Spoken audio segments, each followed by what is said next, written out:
Prayer of David. I was shown David entreating the Lord not forsake him when he should be old, and what it was that called forth this earnest prayer. He saw that most of the aged around him were unhappy, and that unhappy traits of character increased, especially with age. If persons were naturally close and covetous, they were most disagreeably so in their old age. They were jealous, fretful, and impatient. They were especially so when aged. David was distressed when he saw that kings and nobles who seemed to have the fear of God before them, while in the strength of manhood, became jealous of their best friends and relatives when aged. They were in continual fear that it was selfish motives which led their friends to manifest an interest for them. They would listen to the hints and the deceptive advice of strangers in regard to those in whom they should confide. Their unrestrained jealousy sometimes burned into a flame because all did not agree with their failing judgment. Their covetousness was dreadful. They often thought their own children and relatives were wishing them to die in order to take their place and possess their wealth and receive the homage which they had been bestowed upon them. And some were so controlled by their jealous, covetous feelings as to destroy their own children. David marked that although the lives of some while in the strength of manhood had been righteous, as old age came upon them, they seemed to lose their self-control. Satan stepped in and guided their minds, making them restless, dissatisfied. He saw that many of the aged seemed forsaken of God and exposed themselves to the ridicule and reproaches of his enemies. David was deeply moved. He was distressed as he looked forward to the time when he should be aged. He feared that God would leave him and that he would be as unhappy as other aged persons whose course he had noticed, and would be left to the reproach of the enemies of the Lord. With this burden upon him, he earnestly prays, Cast me not off in the time of old age, forsake me not when my strength faileth. O God, thou hast taught me from my youth, hitherto have I declared thy wondrous works. Now also when I am old and gray-headed, O God, forsake me not, until I have showed thy strength unto this generation,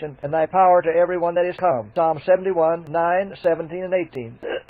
David felt the necessity of guarding against the evils which attend old age. It is frequently the case that aged persons are unwilling to realize and acknowledge that their mental strength is failing. They shorten their days by taking care which belongs to their children. Satan often plays upon their imagination and leads them to feel a continual anxiety in regard to their money. It is their idol, and they hoard it with miserly care. They will sometimes deprive themselves of many of the comforts of life and labor beyond their strength rather than use the means which they have. In this way they place themselves in continual want through fear that sometime in the future they shall want. All these fears originate with Satan. He excites the organs which lead to slavish fears and jealousies which corrupt nobleness of soul and destroy elevated thoughts and feelings. Such persons are insane upon the subject of money. They would take position that God would have them their last days might be their best and happiest. Those who have children in whose honesty and judicious management they have reason to confide should let their children make them happy. Unless they do this, Satan will take advantage of their lack of mental strength and will manage for them. They should lay aside anxiety and burdens and occupy their time as happily as they can and be ripening up for heaven.